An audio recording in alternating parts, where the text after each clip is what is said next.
Today I felt really happy and I thought it was my lucky day. Why was that? Well, it was an ordinary day, but I woke up before my alarm. And because of that, everything else fell in place just perfectly.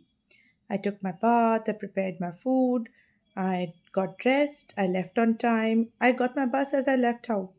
And the next bus also did not delay. So once I reached on time, I was feeling very excited about the day. And then I realized that it is these small things that make a big difference in our attitude towards our day. If we are prepared early and on time, it gives the right start to the day. And what better way to start the day than with habit and yoga?